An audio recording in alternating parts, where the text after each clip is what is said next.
大家好，我是Михайло，我是乌克兰。今天是2025年6月7日。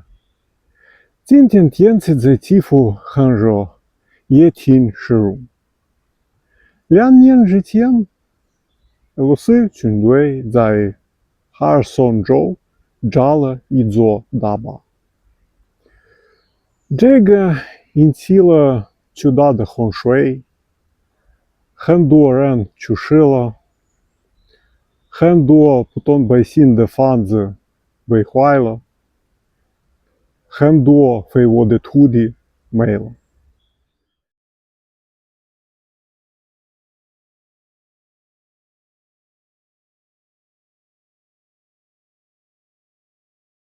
这样的事情不可以放弃，也不可以原谅，因为这真正的恐怖袭击。